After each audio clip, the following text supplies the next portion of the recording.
여러분, 혹시 생각해 보신 적 있나요?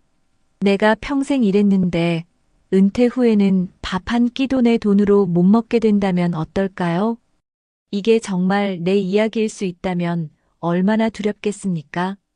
얼마 전 충청도에 살던 58세 남성 김성호 씨가 있었습니다. 30년 넘게 한 공장에서 일하다 명예퇴직을 했지만 생활비와 병원비가 동시에 덮치면서 결국 매달 자녀에게 손을 벌려야 했습니다. 하지만 자녀들 역시 학자금 대출과 생활비로 빠듯하다 보니 도와줄 여력이 없었다고 합니다. 결국 김 씨는 한 달에 몇 번씩 무료급식소줄에 서야 했고 지갑 속엔 10,000원짜리 한 장 없는 날이 점점 늘어갔습니다. 여러분, 남의 얘기 같으신가요? 지금 대한민국의 절반 가까운 노인이 빈곤이라는 단어와 싸우고 있습니다. 더 끔찍한 건 평균 수명은 길어지는데 소득은 점점 줄어든다는 현실이죠. 준비 없는 노후는 결국 고립과 파산으로 이어집니다. 하지만 아직 늦지 않았습니다.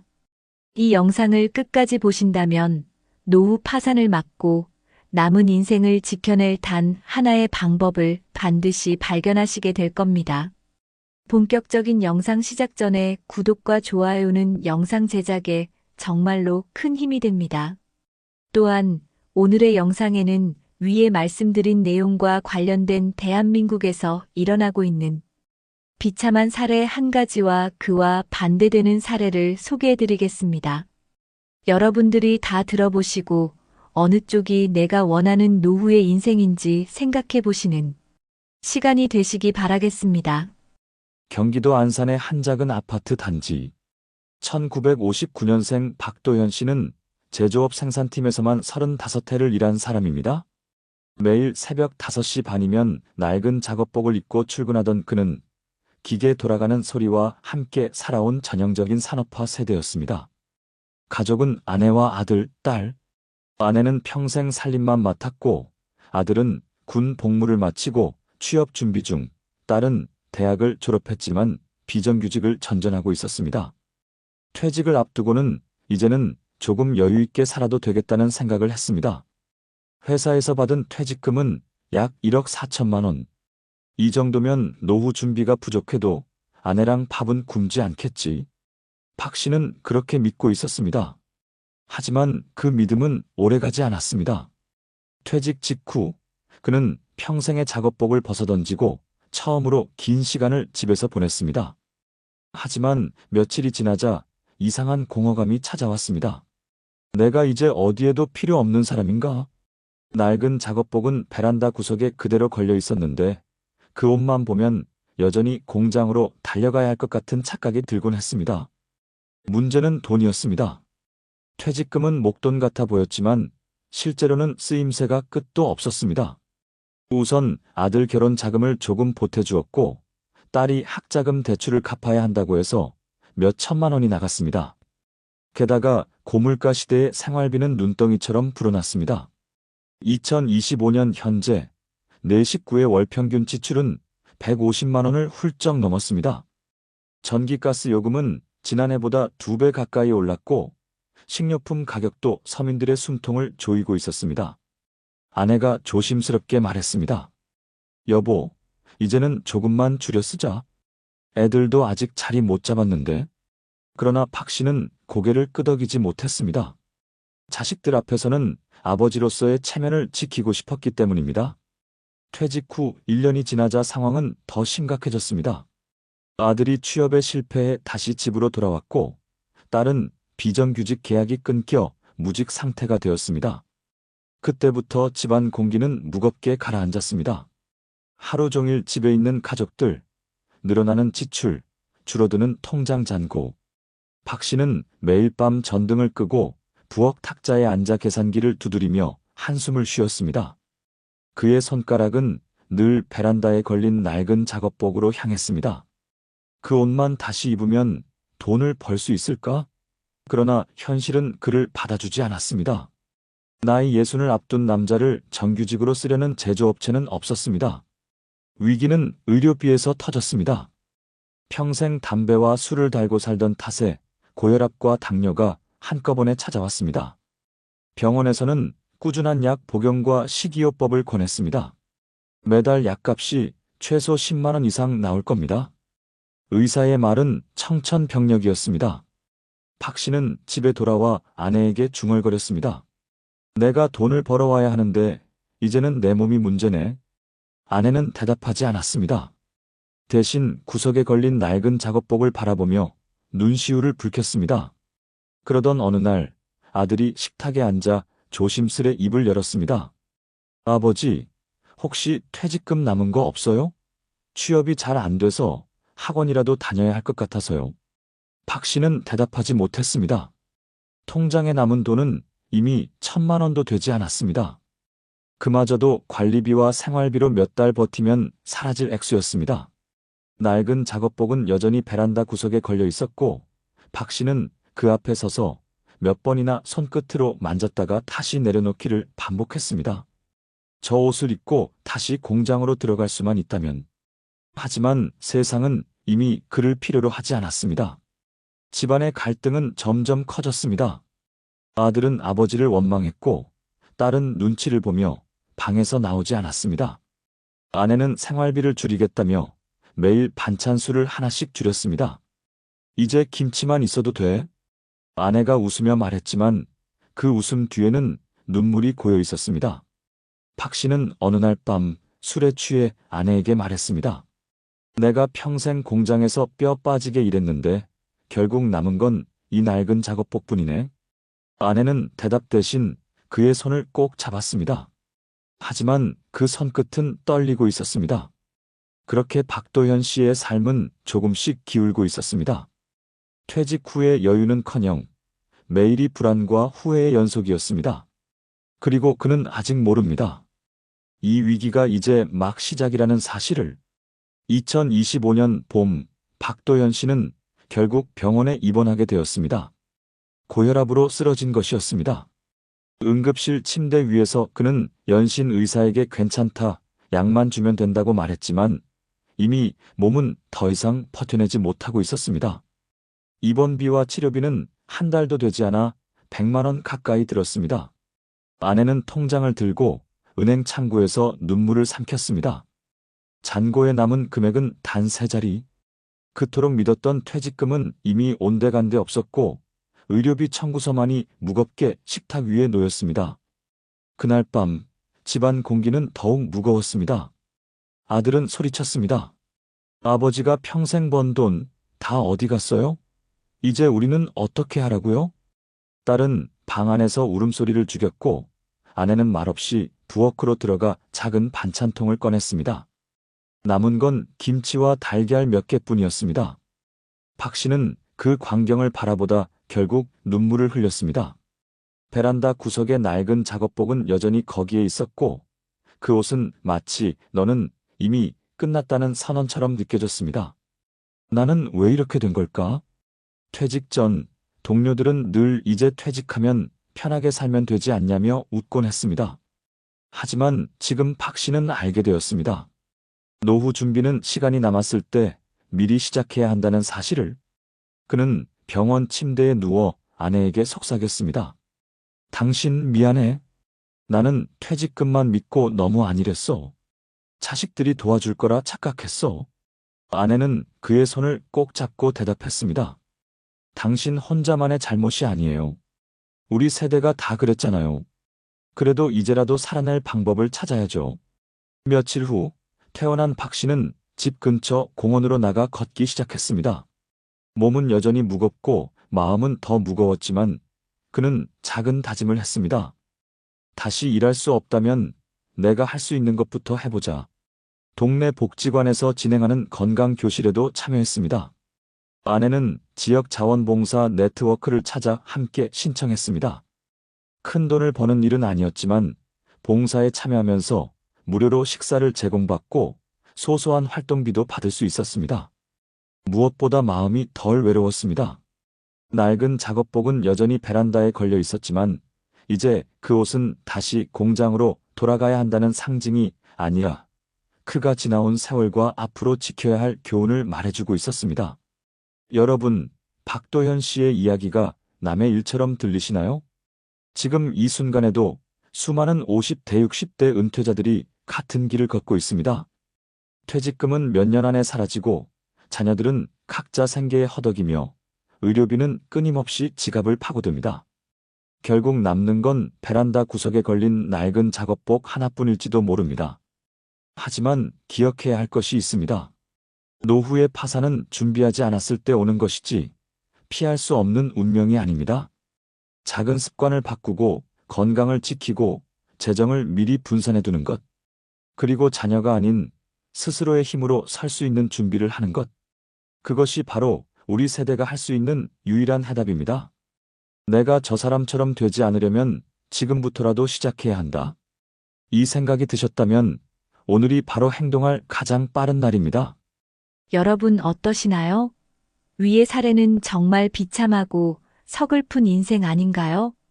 하지만 지금부터 소개해드리는 사례는 정반대의 선택으로 행복한 노후를 보내고 있는 분을 소개해드리겠습니다. 주인공은 서울 도봉구에 사는 1958년생 최강수 씨입니다. 그는 대기업 전자부품 공장에서 생산관리 부장으로 근무하다가 62 되던 해 정년퇴직을 맞았습니다. 그가 받은 퇴직금은 약 1억 6천만 원. 그 외에도 국민연금과 개인연금을 합쳐 매달 약 250만 원 가까운 안정적인 현금 흐름을 확보하고 있었습니다. 겉으로만 보면 그 역시 평범한 직장인이었지만 그의 삶을 특별하게 만든 건 젊은 시절부터 이어온 철저한 습관이었습니다. 남들처럼 눈앞의 소비에만 매달리면 내 노후는 스스로 무너진다. 최 씨는 늘 이렇게 말하며 작은 돈이라도 저축했고 40대 중반부터는 노후 대비 강의를 들으며 꾸준히 준비를 했습니다. 그런데 준비가 잘 되어 있다고 해서 그의 인생에 위기가 없었던 건 아니었습니다. 퇴직 직전 아들이 결혼을 앞두고 집 문제로 고민을 털어놓았습니다. 아버지, 요즘 전셋값이 너무 올라서 감당이 안 돼요. 혹시 도와주실 수 있을까요? 순간 최 씨는 흔들렸습니다. 통장에는 퇴직금과 그간 모아둔 돈이 있었고 손주를 보게 될 생각에 마음이 약해졌던 겁니다. 하지만 그는 곧 결심을 굳혔습니다. 아내와 긴 대화를 나눈 뒤였습니다. 우리가 아들에게 집을 다 해줄 수는 없어. 대신 기본만 도와주고 나머지는 본인이 해결하도록 해야지. 그래야 우리도 무너지지 않아. 결국 최 씨 부부는 아들에게 약속했습니다. 아버지, 어머니가 전세자금 일부는 지원해 줄게. 하지만 그 이상은 내 몫이야. 우리 노후 자금은 지켜야 해. 아들은 처음엔 섭섭해했지만 시간이 지나면서 스스로 돈을 모으고 대출을 관리하는 습관을 들이게 되었습니다. 또 하나의 위기는 건강 문제에서 찾아왔습니다. 퇴직 몇 해 전 정기검진에서 고혈압 초기 진단을 받았던 최 씨는 의사의 말을 떠올렸습니다.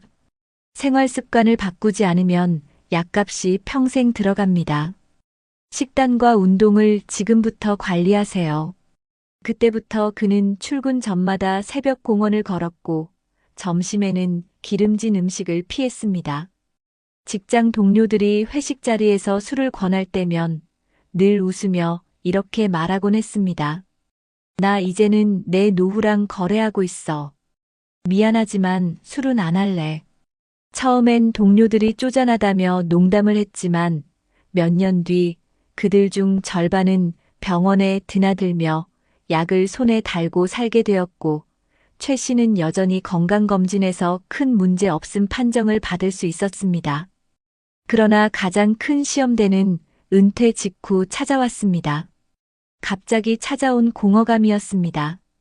수십 년 동안 매일 공장에 출근하며 살아온 사람이 하루아침에 할 일이 사라지니 머릿속이 텅 비어버린 듯 했습니다. 아내가 어느 날 이렇게 물었습니다. 여보, 이제 하루 종일 집에만 있으면 답답하지 않아? 뭘 하고 싶으세요? 최 씨는 대답 대신 베란다 한쪽에 걸려있는 낡은 작업복을 꺼내 들었습니다. 이 옷 덕분에 우리가 살았지. 하지만 이제는 벗어야지. 대신 다른 옷을 입고 살아야 해. 그날 이후 그는 동네 복지관의 시니어 봉사단에 가입했습니다. 아이들 공부를 도와주고 동년배 노인들과 함께 체조를 하며 시간을 보냈습니다. 경제적인 준비와 함께 마음의 준비도 해온 덕분이었습니다. 그럼에도 불구하고 노후의 불안은 가끔씩 고개를 들었습니다. TV에서는 연일 고령 빈곤, 의료비 폭탄 같은 뉴스가 쏟아졌고 주변 친구들 중 몇몇은 퇴직 후 창업에 실패해 하루아침에 전 재산을 잃기도 했습니다. 그럴 때마다 아내와 그는 이렇게 다짐했습니다. 우리는 절대 무리하지 말자. 작은 행복에 만족하면서 우리가 지켜온 걸 끝까지 지켜내자. 박도현 씨와 달리 최강수 씨의 이야기는 퇴직금과 연금을 지켜내고 가족과의 경계를 지킨 선택이 어떤 차이를 만들어내는지를 보여줍니다. 하지만 그의 진짜 이야기는 아직 끝나지 않았습니다. 그의 노후는 앞으로 더 많은 시험대와 선택 앞에 놓이게 될 것입니다. 은퇴 후 몇 년이 지난 어느 겨울, 최강수 씨의 가정에도 위기가 찾아왔습니다. 아내가 건강검진에서 갑작스럽게 초기 위암 판정을 받은 것입니다. 순간 머리가 하얘졌습니다. 이제까지 지켜온 게 다 무너지는 건 아닐까? 수술비와 치료비는 예상보다 컸습니다. 항암 치료와 회복 과정에서 들어가는 비용까지 합치니 몇 천만 원 단위로 돈이 필요했습니다. 그때 아들이 조심스럽게 말했습니다. 아버지, 걱정 마세요. 저희도 준비해둔 게 있어요. 우리도 이제 부모님을 도와야죠. 최 씨는 그 말을 들으며 가슴이 뭉클했습니다. 젊을 때 무리해서 자녀에게 다 퍼주지 않고 자녀 스스로 서게끔 한 결정이 바로 이런 순간 빛을 발한 것입니다. 치료비의 절반 이상은 본인들이 감당했고 나머지는 그가 지켜온 노후 자금과 보험에서 충당할 수 있었습니다. 그 과정은 힘들었지만 한 가지 분명한 사실을 확인했습니다. 준비가 되어 있으면 위기 속에서도 주저앉지 않는다. 아내는 수술을 잘 마쳤고 몇 달간의 회복 끝에 다시 건강을 되찾았습니다. 그 뒤로 부부의 삶은 이전보다 훨씬 단단해졌습니다. 아내가 말했습니다. 여보, 내가 병원에 누워있을 때마다 느꼈어요. 당신이 준비 안 했더라면 우린 이미 무너졌을 거예요. 고마워요. 최 씨는 고개를 저으며 대답했습니다. 아니야. 우리 둘이 함께 버텼으니까 가능한 거지. 은퇴 후 맞이한 공허감은 이제 사라지고 하루하루가 의미 있는 시간으로 채워졌습니다. 아침마다 부부는 함께 산책을 하고 주말이면 손주들과 시간을 보냈습니다. 또한 최 씨는 여전히 동네 복지관 봉사단 활동을 이어가며 나도 아직 쓸모 있는 사람이라는 자존감을 지켜냈습니다. 낡은 작업복은 여전히 베란다 구석에 걸려 있었지만 이젠 고통의 상징이 아니라 내가 여기까지 올 수 있었던 이유를 상기시키는 소중한 기억이 되었습니다. 여러분, 이 이야기가 남의 일처럼 들리시나요? 박도현 씨의 사례처럼 노후 준비를 미루면 하루아침에 파산과 고통으로 이어질 수 있습니다. 하지만 최강수 씨처럼 젊을 때부터 조금씩 준비하고 자녀에게 모든 것을 퍼주지 않고 건강과 재정을 스스로 지켜낸다면 노후는 전혀 다른 얼굴을 보여줄 수 있습니다. 2025년 대한민국의 현실은 고물가, 고령화, 의료비 증가라는 삼중고 속에서 누구도 안심할 수 없습니다. 그러나 나는 괜찮겠지라는 막연한 기대 대신 오늘부터 작은 준비를 시작하는 것이 결국 우리를 지켜줍니다. 여러분, 지금 베란다 구석에 걸려있는 낡은 작업복을 떠올려 보시겠습니까? 그 옷이 과거의 후회와 눈물이 될지 아니면 오늘의 준비와 내일의 희망을 상징할지는 바로 우리의 선택에 달려 있습니다. 여러분의 노후는 지금의 선택으로 완전히 달라질 수 있습니다. 여러분, 방금 들으신 두 사람의 이야기를 더 깊이 이해하기 위해서는 실제 통계와 연구 자료를 살펴볼 필요가 있습니다. 먼저 대한민국의 현실부터 말씀드리겠습니다. 통계청이 발표한 2024년 고령층 조사에 따르면 우리나라 65세 이상 노인의 상대적 빈곤율은 약 40%로 OECD 평균의 3배에 달합니다. 다시 말해 10명 중 4명이 최소한의 생활조차 유지하기 힘든 상태에 놓여 있다는 것입니다. 국민연금연구원 보고서에 따르면 퇴직자의 절반 이상이 퇴직금 수령 후 5년 이내에 목돈을 대부분 소진하며 그중 상당수가 자녀 지원이나 무리한 창업으로 인해 노후 자금이 빠르게 고갈된다고 합니다. 박도현 씨 사례처럼 퇴직금 일부를 자녀에게 지원하거나 준비되지 않은 상태에서 생활비로만 쓰게 되면 금세 통장 잔고가 바닥나는 것이 바로 이 수치로 드러나는 현실입니다.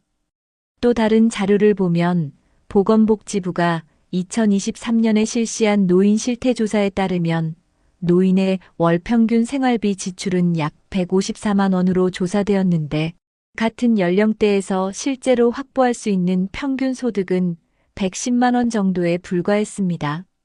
즉, 매달 약 40만 원 이상이 부족한 상태로 살아간다는 것이죠. 이 때문에 많은 노인들이 저축을 까먹거나 빚을 지게 되는 악순환에 빠지고 있습니다. 여기서 주목할 점은 의료비 부담입니다.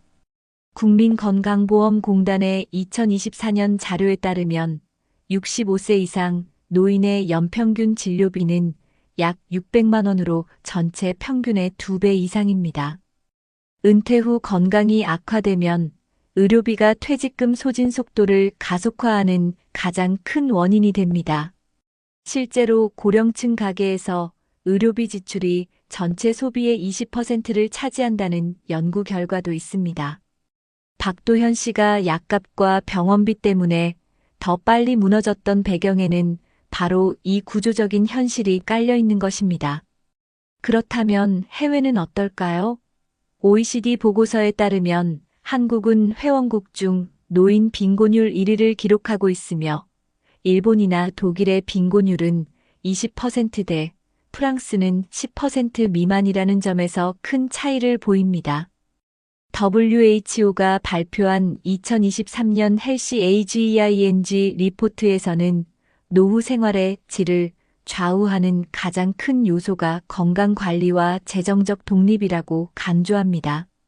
이 보고서는 특히 동아시아 국가에서 고령층 의료비와 돌봄 비용이 급격히 늘어날 것이라고 경고했는데 한국의 경우 2040년이면 GDP 대비 노인 의료비 지출이 지금의 2배 이상이 될 것으로 전망했습니다. 또한 유엔 경제사회국 자료에서는 고령화 속도가 가장 빠른 국가로 한국을 지목하면서 지금과 같은 구조라면 2050년에는 전체 인구의 35%가 65세 이상이 되어 세계에서 가장 빠른 초고령 사회에 진입한다고 분석했습니다. 이런 데이터들은 결국 박 씨와 같은 준비 부족형 은퇴자가 왜 급격히 무너질 수밖에 없는지를 설명해 줍니다. 반대로 최강수 씨처럼 사전에 연금, 저축, 건강관리 그리고 자녀와의 재정적 경계를 철저히 세워둔 사람들은 통계적으로 훨씬 안정된 삶을 누릴 가능성이 큽니다. 실제로 국민연금연구원의 고령층 자산 형성과 활용 연구에서는 은퇴 전에 개인연금이나 퇴직연금을 꾸준히 납입한 가구의 노후 파산 위험이 30% 이상 낮아지는 것으로 나타났습니다. 해외 논문에서도 유사한 결론이 확인되는데 예를 들어 저널 오브 에이징 앤드 소셜 팔러시에 실린 2022년 연구에서는 노후 자산, 분산 투자와 사회적 관계망 유지가 빈곤 위험을 효과적으로 줄인다고 강조했습니다. 즉, 재정적 독립뿐 아니라 지역사회 활동, 건강 유지가 모두 중요한 변수가 된다는 겁니다. 여러분, 결국 통계와 연구가 우리에게 알려주는 메시지는 단순합니다. 준비한 자와 그렇지 않은 자의 삶은 은퇴 후 몇 년 사이에 완전히 달라집니다. 퇴직금을 지켜내고 의료비와 생활비를 고려한 현실적인 계획을 세운 사람은 위기 속에서도 버틸 수 있지만 그렇지 않은 사람은 순식간에 나락으로 떨어질 수 있습니다. 한국 사회 전체의 흐름이 그렇고 국제 연구에서도 같은 결과를 보여주고 있습니다. 그러니 지금 우리가 들은 두 사례는 결코 특별한 이야기가 아닙니다. 오늘 통계가 말해주는 것처럼 여러분의 삶에도 똑같이 찾아올 수 있는 현실이라는 것입니다. 여러분, 그렇다면 이런 문제를 어떻게 해결할 수 있을까요? 전문가들은 공통적으로 말합니다. 은퇴 후에 파산을 막기 위해서는 개인의 노력만으로는 부족하고 제도적 안전망과 지역사회 지원이 함께 가야 한다는 겁니다. 먼저 대한민국 정부 차원에서 시행 중인 제도들을 살펴보면 보건복지부는 2025년 현재 노후소득 보장 사중 안전망을 강화하고 있습니다. 국민연금, 기초연금, 퇴직연금, 그리고 주택연금이 그것입니다. 기초연금은 소득 하위 70% 노인에게 월 최대 40만 원 가까이 지급되는데 이것만으로는 생활이 부족하지만 최소한의 버팀목 역할을 하고 있죠. 여기에 더해 국민연금공단은 찾아가는 연금 상담 서비스를 운영해 본인 상황에 맞는 연금 수령 방법과 세금 절감을 돕고 있습니다.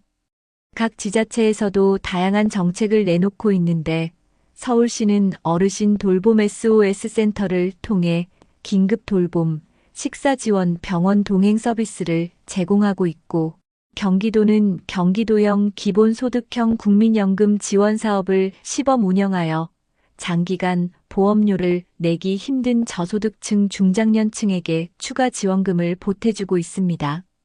또 광주광역시는 광주형 노인 일자리 사업을 통해 65세 이상 노인들에게 공공형 사회 서비스형 일자리를 제공하며 월 평균 30만 원에서 60만 원까지 추가 소득을 보장하고 있습니다. 실제로 북구청에서는 홀로 사는 어르신들을 위해 건강꾸러미 배달 서비스와 찾아가는 의료버스를 운영해 생활비와 의료비 부담을 줄여주고 있죠. 이런 구체적인 제도들은 박도현 씨처럼 준비 없이 은퇴한 분들에게 안전망이 되어주고 동시에 최강수 씨처럼 미리 준비한 분들에게도 생활의 불안을 줄여줍니다. 해외 사례도 살펴볼까요? 일본은 이미 우리보다 먼저 초고령 사회를 경험하면서 개호보험 제도를 도입했습니다. 일정 연령이 되면 모두가 의무적으로 보험료를 내고 필요할 때 돌봄 서비스를 국가가 보장해주는 제도입니다. 우리나라의 장기요양보험이 일본을 모델로 삼았지만 일본은 서비스 범위가 더 넓고 간병 비용 부담을 크게 줄여주는 특징이 있습니다. 독일은 세대 간 연대 연금 제도를 강화하고 있습니다.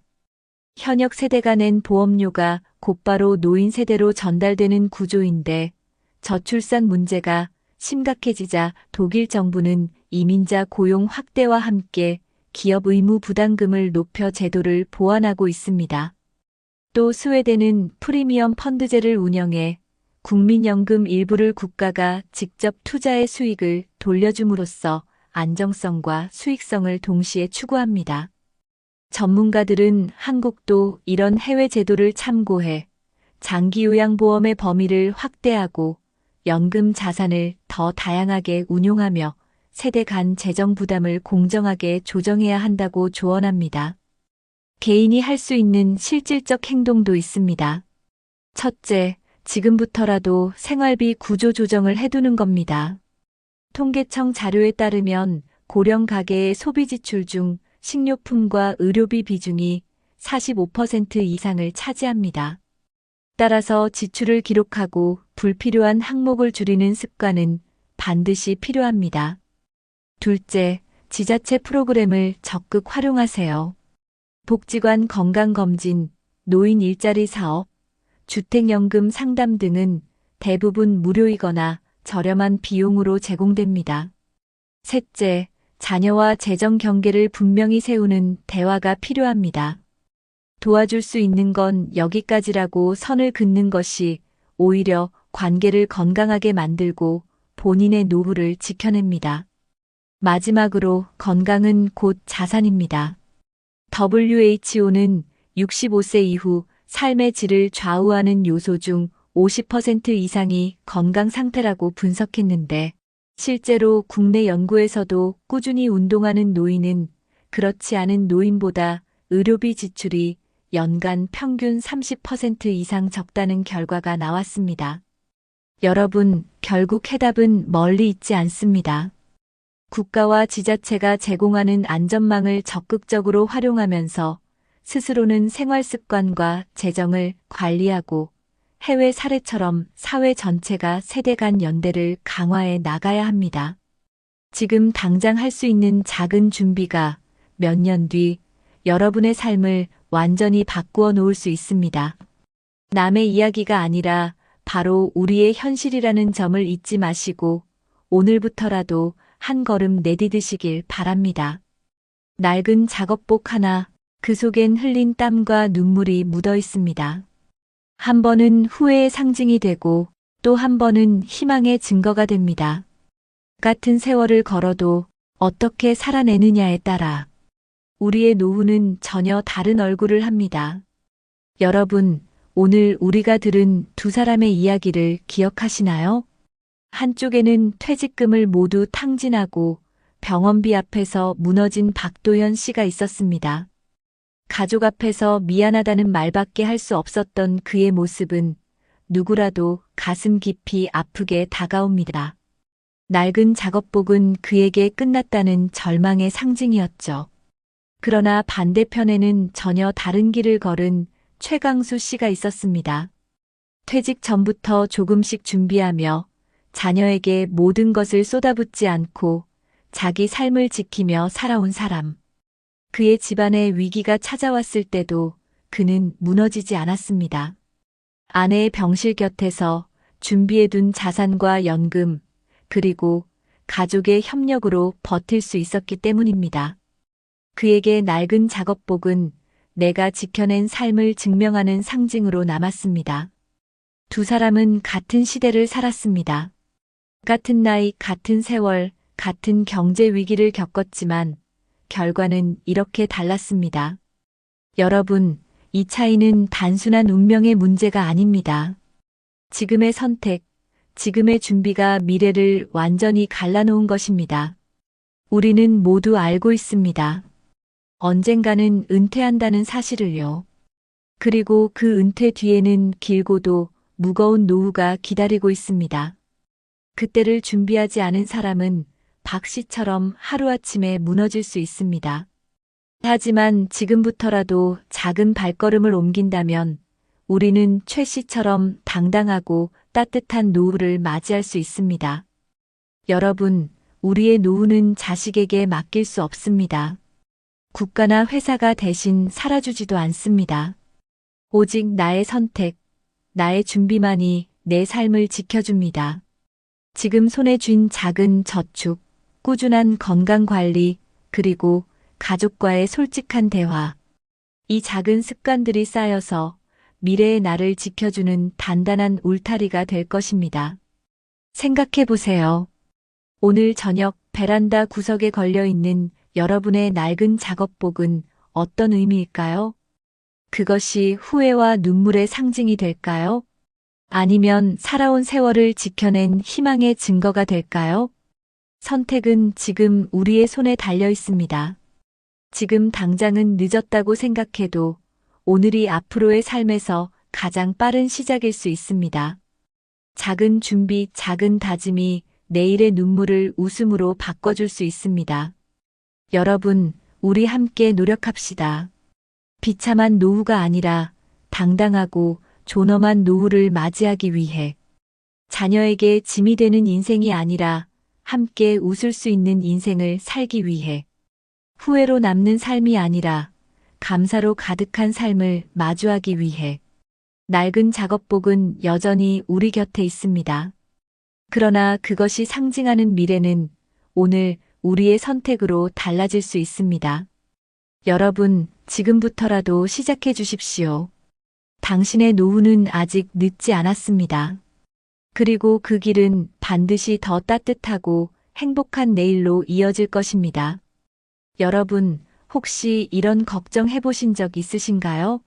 부모님의 장례를 치러야 할 순간이 갑자기 닥쳤는데 빈소 비용과 조의금, 손님 접대까지 감당해야 한다면 어떨까요?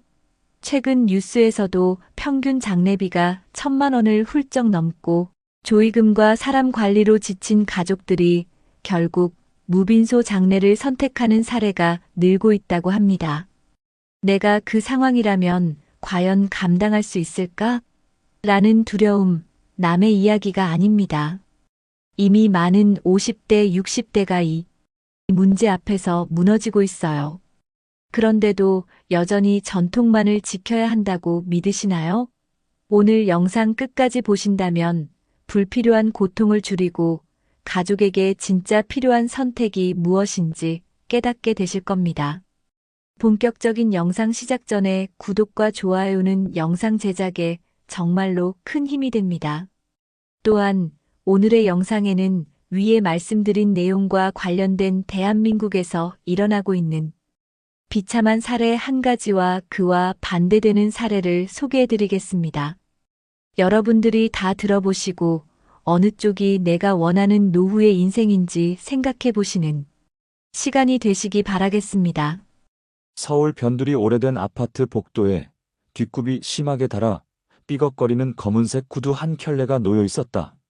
그 구두는 김상철 씨가 매일 출근길에 신던 것이었다. 그는 중소기업 인사팀 부장으로 30년 넘게 회사에서 사람을 관리했다.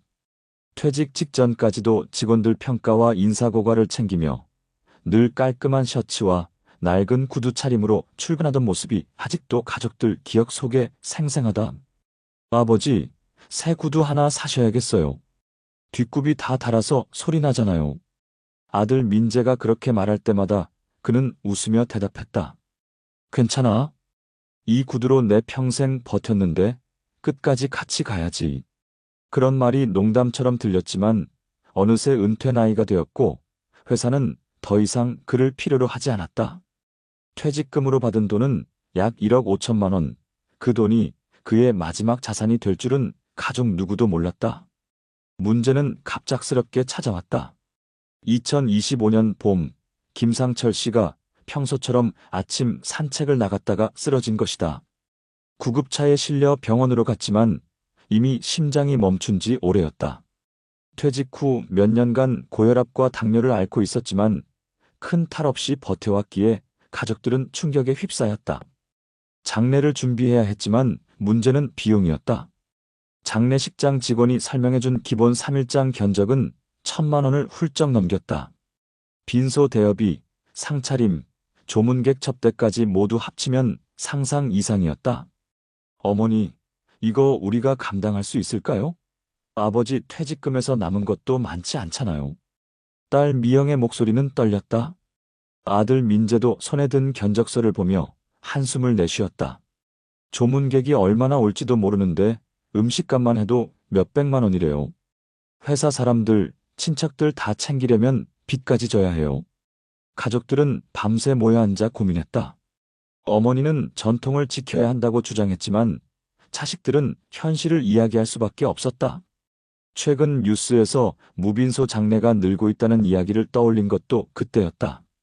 엄마, 요즘은 빈소 차리지 않고 가족끼리만 모시는 경우도 많대요. 비용도 훨씬 줄고 괜히 체면 차리느라 지인들 불러서 고생 안 해도 되고요. 민재의 말에 어머니는 쉽게 대답하지 못했다. 그날 저녁 주방 식탁 위에는 아버지의 낡은 구두가 올려져 있었다. 구두 뒷굽은 완전히 닳아 금속이 드러나 있었고 가족들은 그 구두를 보며 말이 없었다. 이걸 보니 아버지는 끝까지 검소하게 사셨던 것 같네.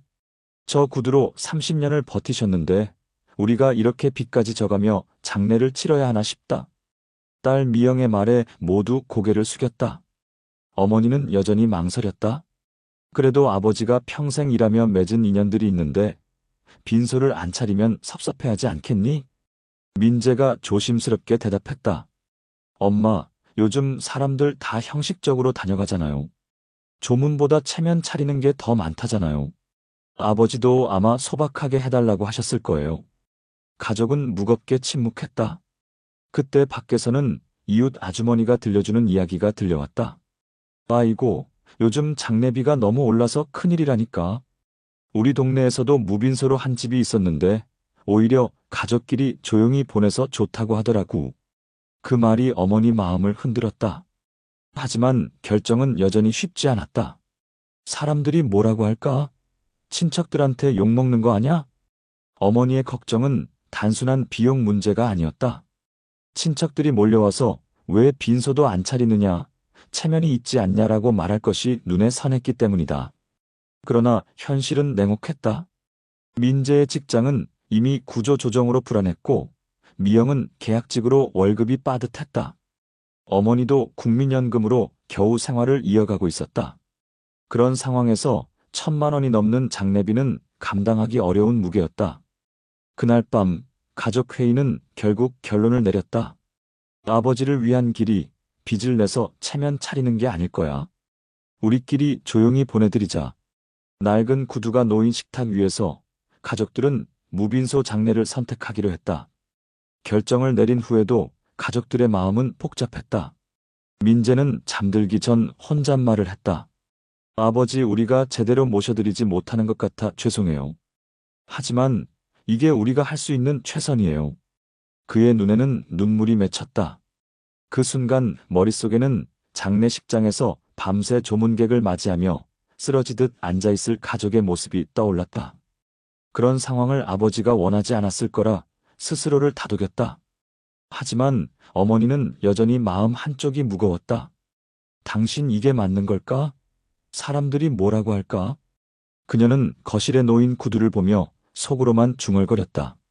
발인 날 아침, 서울의 작은 화장장에는 김상철 씨 가족만이 서 있었다. 빈소를 차리지 않았기에 문상객을 맞이하는 북적임도 검은 양복 차림의 친척 무리도 없었다. 오직 가족 셋만이 낡은 검은 구두를 든 채 조용히 고개를 숙였다. 어머니는 그 구두를 아버지의 관 옆에 올려놓으며 속삭였다. 당신, 이 구두만큼은 꼭 같이 가져가세요. 평생을 같이 한 발걸음이니까. 그 순간 눈물이 터졌다. 빈소가 없으니 화환도 없었고 음식 냄새도 없었지만 오히려 고인의 삶이 더 또렷하게 다가왔다. 그러나 장례 절차는 너무 빨리 흘러갔다. 입관을 하고 짧은 추모를 하고 바로 발인과 화장이 이어졌다. 전통적으로 3일 동안 조문객을 맞이하고 밤새 빈소를 지키며 애도한다는 체면을 쌓던 장면은 없었다. 이게 너무 허무한 건 아닐까? 딸 미영은 화장장 앞 의자에 앉아 손을 떨며 말했다. 민재가 대답했다. 누나, 아버지 마음이 어디에 있었을까? 체면보다 우리 곁에 있는 걸 원하지 않았을까? 하지만 마음은 여전히 복잡했다. 장례가 너무 빨리 끝나버리니 아직 작별 인사를 다 하지 못한 듯한 허전함이 밀려왔다. 그날 저녁 가족들은 집으로 돌아왔다. 거실 한쪽에는 여전히 아버지의 구두가 놓여 있었다. 뒷굽이 달아 기울어진 모습이 마치 내 인생은 검소했지만 흔들림 없는 길이었다라고 말하는 듯했다. 민재는 구두를 가만히 쓰다듬으며 말했다. 아버지가 회사에서 직원들 챙기느라 늘 남의 걱정만 하셨잖아. 정작 본인은 새 구두 한 켤레 못 사시고 우리가 이렇게라도 빚 없이 보내드린 게 오히려 아버지가 바라셨을지도 몰라. 그 말에 어머니의 눈빛이 조금 누그러졌다. 그래, 체면은 못 세웠을지 몰라도 당신 뜻은 지킨 거겠지. 조용히 우리끼리만. 며칠 뒤 이웃들이 찾아와 조문을 대신했다. 무빈소로 하셨다면서요? 사실 저도 다음엔 그렇게 하고 싶어요. 비용도 비용이지만 가족만의 시간이 더 소중하잖아요. 그 말에 가족들은 안도했다. 사회적 시선이 두려웠지만 오히려 공감을 얻고 있었다. 2025년 대한민국 장래 문화는 빠르게 변하고 있다. 통계청에 따르면 1인 가구 비중은 꾸준히 늘고 있고, 보건복지부 발표에 따르면 화장률은 90%를 넘어섰다. 한국소비자원의 자료처럼 장래 비용은 여전히 1,000만 원 이상으로 거론된다. 설문조사에선 국민 10명 중 8명이 장래비를 소모적이라고 느끼고 있다. 김상철 씨 가족의 선택은 남의 이야기가 아니다. 누구나 부모님의 장래를 준비해야 하는 순간이 오고, 우리 역시 자식들에게 부담이 될 수 있다. 체면을 지키느라 빚을 내야 하는 전통을 고집할 것인가, 아니면 고인을 향한 진심에 집중할 것인가. 그 갈림길은 이미 우리 앞에 놓여 있다. 날과 뒷굽이 다른 구두 한 켤레는 가족에게 중요한 메시지를 남겼다. 삶은 소박했지만 사랑은 충분했다. 빈소도 화환도 긴 행렬도 없었지만 가족만의 애도는 누구보다 진실했다. 여러분, 이 이야기가 혹시 남의 일 같으신가요? 어쩌면 머지않아 우리 모두가 같은 선택을 마주하게 될지 모릅니다. 그리고 그때 진정한 장래란 체면이 아니라 마음을 담아 보내는 것임을 기억하게 되실 겁니다. 여러분 어떠시나요? 위의 사례는 정말 비참하고 서글픈 인생 아닌가요? 하지만 지금부터 소개해드리는 사례는 정반대의 선택으로 행복한 노후를 보내고 있는 분을 소개해드리겠습니다. 경기도 남양주에 사는 최영호 씨는 올해 68살이다.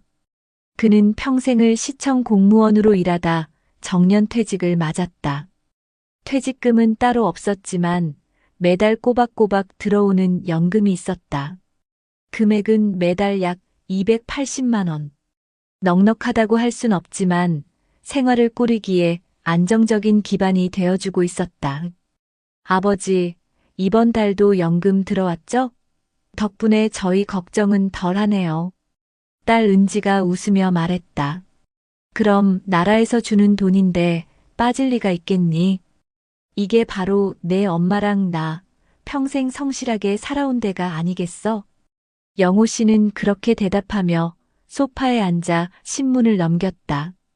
그의 집 현관 옆에는 반짝반짝 닦아놓은 편안한 워킹화 한 켤레가 놓여 있었다. 평생 낡은 구두를 신어왔던 친구들과 달리 그는 은퇴 후에도 늘 발 건강을 위해 좋은 신발을 사 신었다. 아내와 함께 동네 산책을 하거나 작은 여행을 다닐 때마다 그 신발은 그의 노후를 지탱해주는 동반자가 되었다. 물론 그의 삶이 처음부터 순탄했던 것은 아니었다. 퇴직 직후 그는 잠시 흔들렸다. 여보, 우리도 아파트 넓혀야 하는 거 아냐? 요즘 다들 전세든 매매든 올려 잡는다잖아. 아내의 말에 영호 씨는 고개를 저었다. 안 돼. 지금 집이면 충분해. 우리 소득으로 무리해서 대출 끼고 이사하면 나중에 연금까지 갉아먹게 될 거야. 그 시절은 금리가 가파르게 오르던 때였다. 뉴스에서는 연일 연끌 투자 실패, 은퇴자들 파산 같은 기사들이 쏟아졌다. 주변 동료들 중 몇몇은 퇴직금을 끌어모아 상가 투자에 뛰어들었고 또 어떤 이는 무리한 아파트 갈아타기에 나섰다. 처음엔 다들 돈을 벌었다고 자랑했지만 몇 년이 지나자 상황은 달라졌다. 공실로 텅 빈 상가, 떨어진 집가, 그리고 늘어난 이자, 부담에 허덕이는 사람들이 하나둘 생겨났다. 형님, 나 요즘 잠이 안 와. 가게 세입자가 나가버려서 월세가 안 들어오네. 은행 이자는 계속 나가고. 퇴직 동기였던 박 씨가 술자리에서 하소연을 했다. 그 옆에서 영호 씨는 조용히 물컵을 들어 올렸다.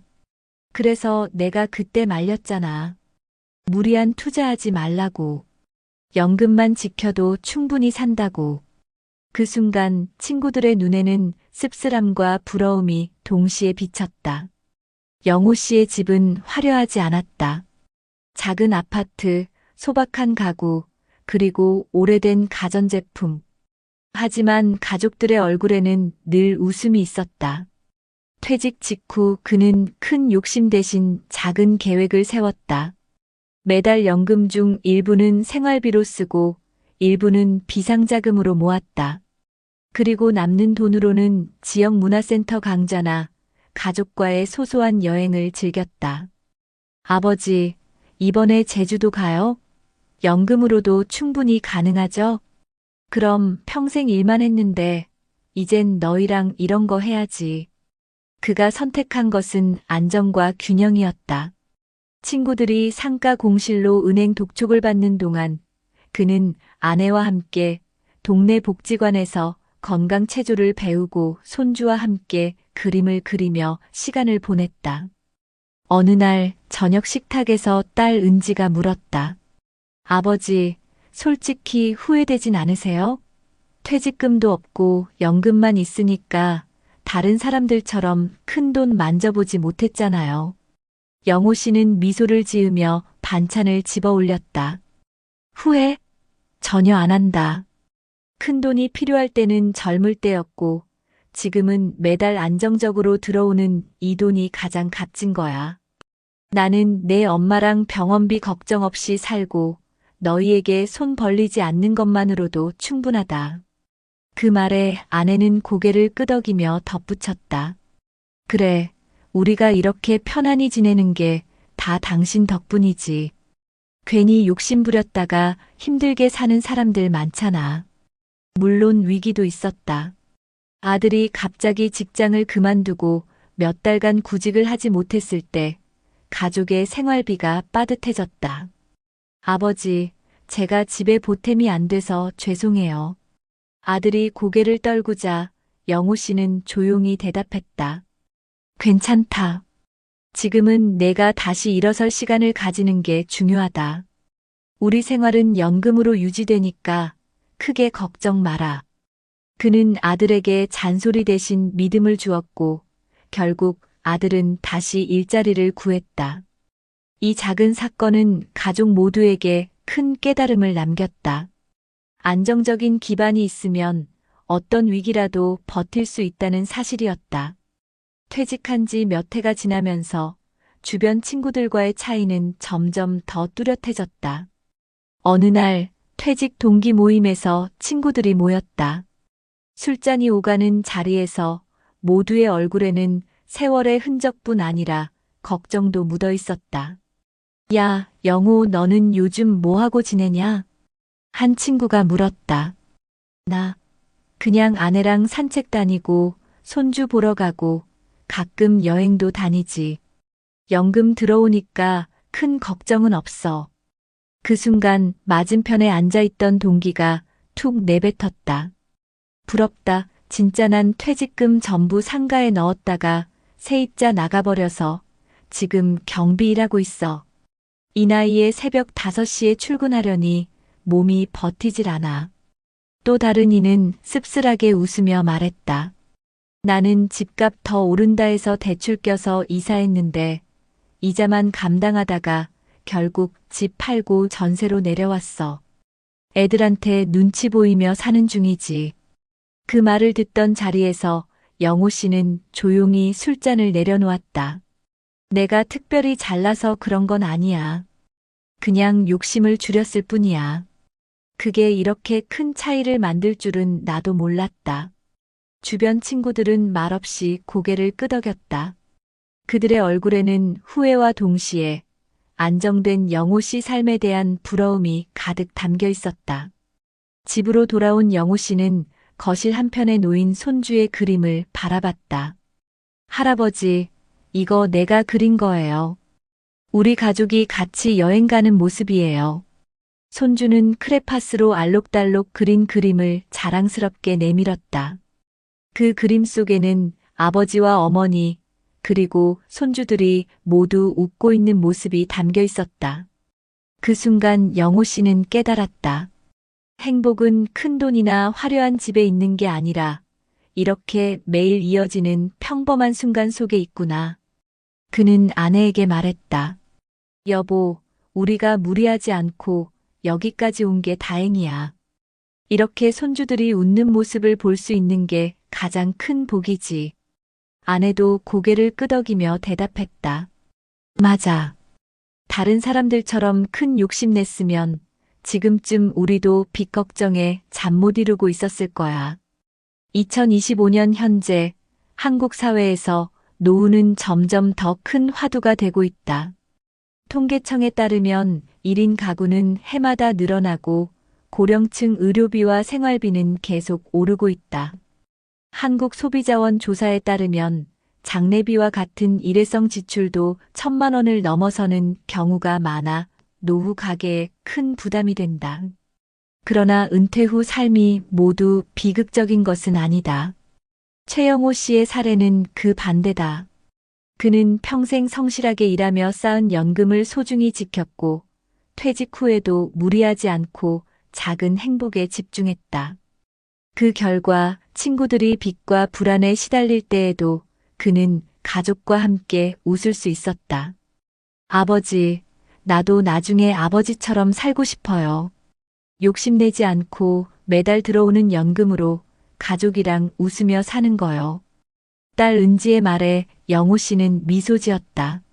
그래, 결국 중요한 건 내가 사랑하는 사람들과 함께하는 시간이야. 그게 전부야.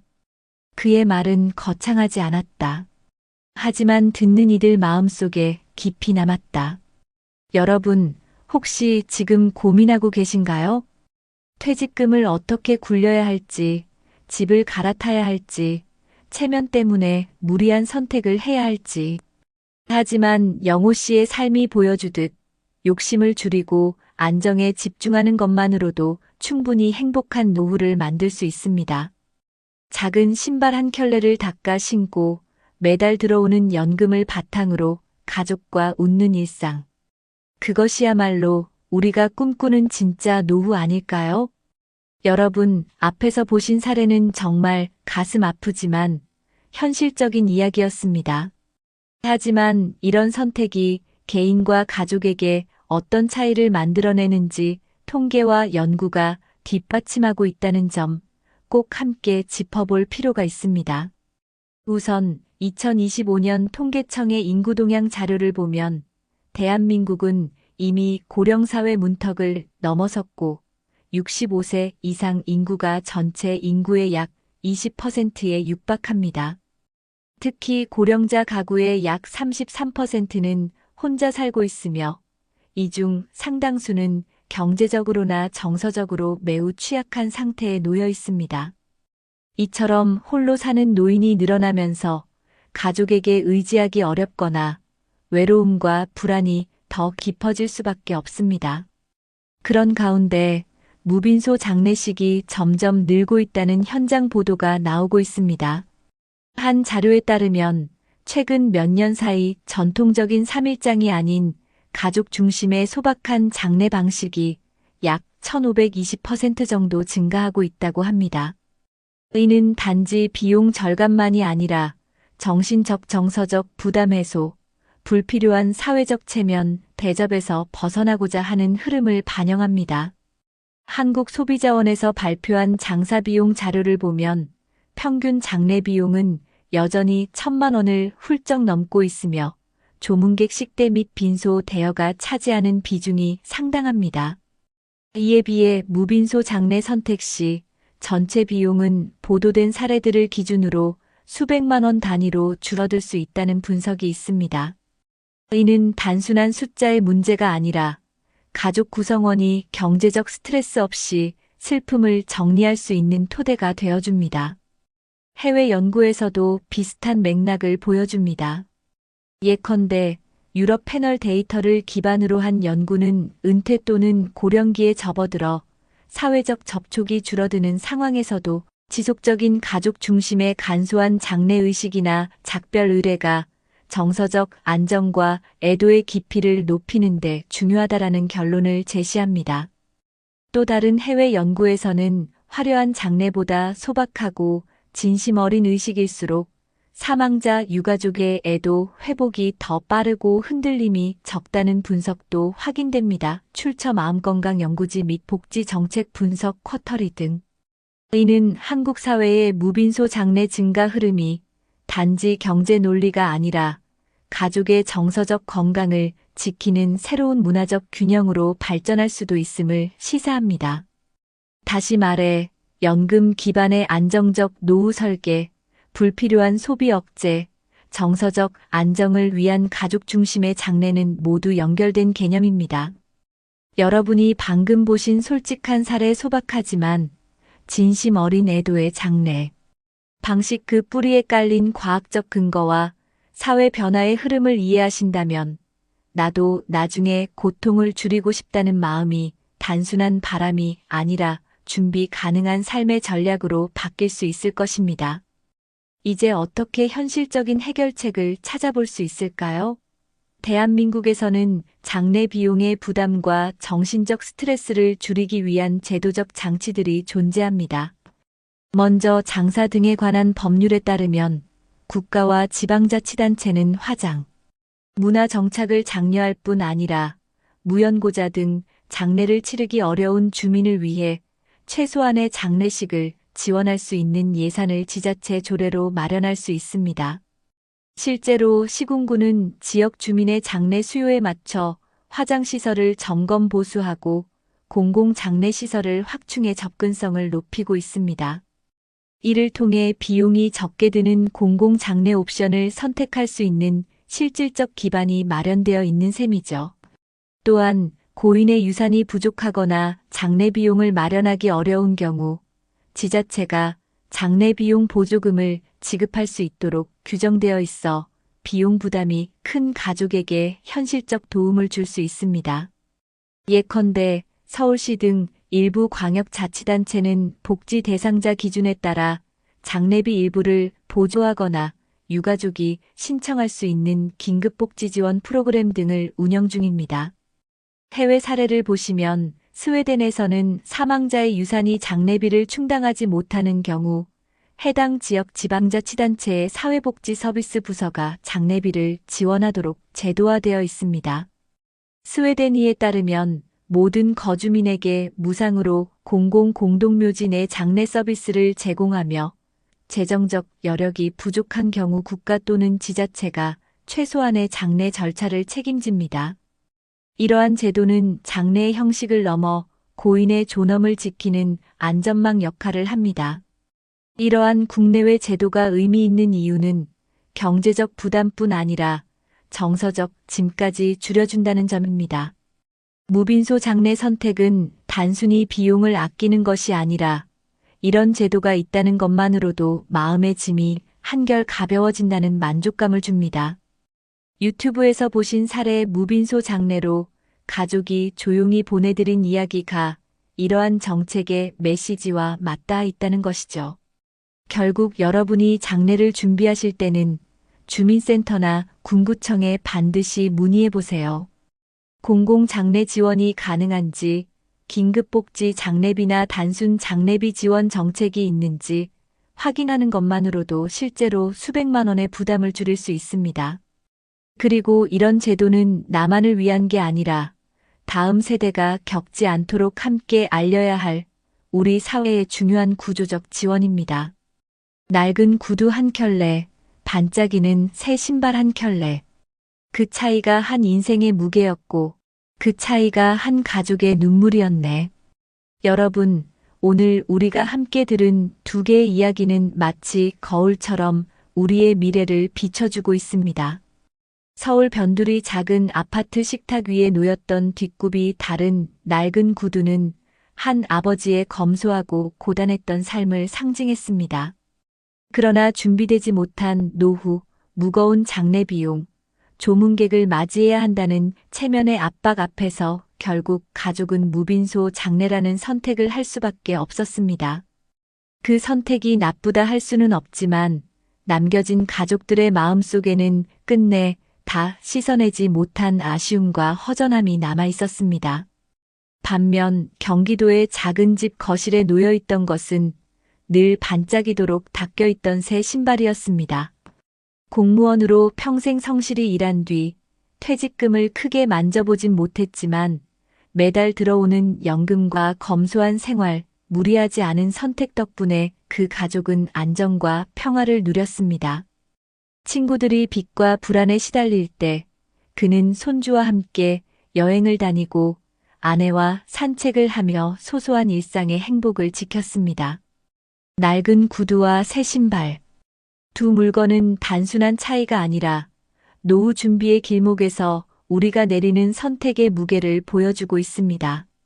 한쪽은 체면과 욕심에 흔들려 결국 가족에게 짐이 되었고, 다른 한쪽은 욕심을 줄이고 준비에 충실해 결국 가족에게 웃음을 남겼습니다.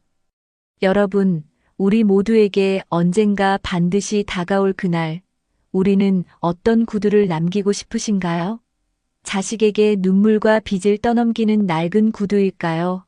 아니면 사랑과 안정을 함께 걸어온 반짝이는 신발일까요? 지금부터라도 늦지 않았습니다. 첫째, 욕심을 줄이고 작은 안정부터 챙기자는 마음가짐이 필요합니다. 무리한 투자, 남들 따라가는 소비 대신 매달 꾸준히 들어오는 연금과 생활비를 지키는 것이 가족의 안전망이 됩니다. 둘째, 정부와 지자체의 제도를 적극적으로 활용해야 합니다. 장례비 지원, 긴급복지, 공공장례시설 같은 제도들은 단순한 서류가 아니라 남은 가족의 어깨를 덜어주는 따뜻한 손길입니다. 셋째, 가족과 대화하고 합의하는 습관을 들이십시오. 살아있을 때 장래 방식을, 노후 생활의 방향을, 서로의 바람을 나누어야 합니다. 준비된 대화는 위기의 순간 사랑하는 이들을 지켜줍니다. 여러분, 노후의 성공은 크고 화려한 것이 아닙니다. 매일 아침 눈을 떴을 때 빚이 아닌 평안함이, 후회가 아닌 미소가 우리를 맞이하는 것, 그것이야말로 가장 값진 준비입니다. 낡은 구두가 남긴 무거운 발자국을 우리는 기억해야 합니다. 그러나 동시에 반짝이는 새 신발로 가족과 함께 웃으며 걷는 길을 우리도 만들 수 있습니다.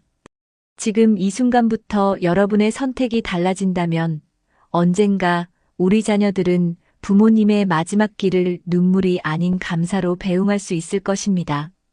그 길 위에 놓일 것은 체면과 빚이 아닌 사랑과 평안의 발자국이어야 하지 않겠습니까? 여러분, 오늘 이 이야기가 남의 일이 아닌 우리의 미래라는 사실 가슴 깊이 새겨주시길 바랍니다. 지금 당장 준비하는 작은 행동 하나가 여러분의 가족을 지켜주고 여러분의 마지막 길을 가장 따뜻하고 존엄한 모습으로 남겨줄 것입니다. 여러분, 혹시 들으셨나요? 55살 남성이 실직한 지 1년 만에 전 재산을 쏟아부어 외제차를 구입했다가 지금은 월세 원룸에서 카드빚에 허덕이며 살아간다는 소식 말입니다. 믿기지 않으시죠? 하지만 이런 이야기는 요즘 드문 일이 아닙니다. 나도 한 번뿐인 인생인데 하고 싶은 건 하면서 살아야지. 그런데 문제는 그 순간의 선택이 10년, 20년 뒤 우리의 노후를 송두리째 무너뜨릴 수 있다는 겁니다. 실제로 통계청 자료에 따르면 대한민국 50대 가구 절반 이상이 대출에 묶여 있고 60대 이상은 국민연금만으로 생활비의 절반도 채우지 못하고 있습니다. 한 달 평균 노후 생활비가 개인 기준 160만 원이 넘는데 연금 수령액은 그 절반도 안 되는 경우가 많습니다. 그러다 보니 많은 분들이 이렇게 말합니다. 언제까지 가족만 위해 희생하며 살 수 있겠냐. 나도 내 즐거움 좀 누려야지.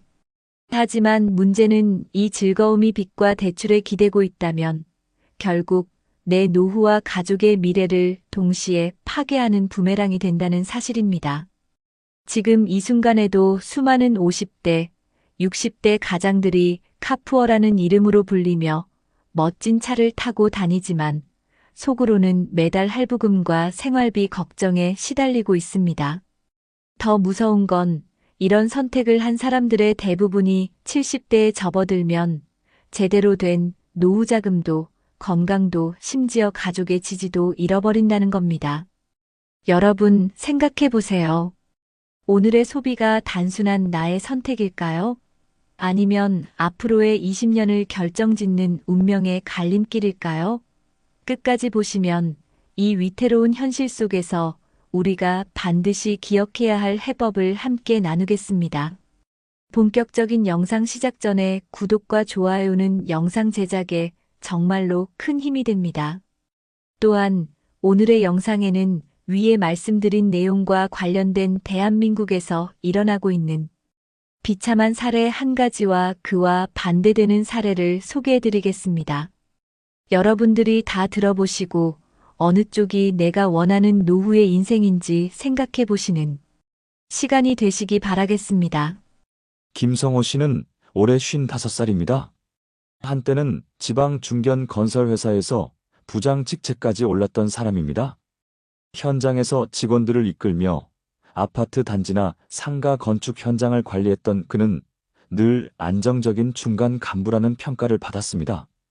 퇴직 당시 그는 약 1억 5천만 원 정도의 퇴직금을 손에 쥐었고 오랜 시간 같은 회사에서 일해왔다는 자부심도 있었습니다. 집은 아내와 함께 사는 전세 아파트였고 슬하에는 대학을 막 졸업한 아들과 고등학교를 다니는 딸이 있었습니다. 생활은 평범했습니다. 특별히 사치를 부리지도 않았고 늘어난 대출을 감당할 만큼의 월급은 있었기에 하루하루가 힘들지는 않았습니다. 다만 건설 경기 침체가 심해지면서 회사 사정이 어려워지고 결국 부장이었던 그도 구조조정에 휘말리게 되었습니다. 부장님, 이번에 어쩔 수 없습니다. 죄송합니다. 회사의 젊은 인사팀장이 고개를 숙이며 내민 퇴직 통보서 앞에서 성호 씨는 한동안 말을 잇지 못했습니다. 그날 이후 그의 삶은 빠르게 달라지기 시작했습니다. 퇴직 후 그는 처음으로 길게 쉰다는 자유를 느꼈습니다. 하지만 시간이 지나자 불안이 밀려왔습니다.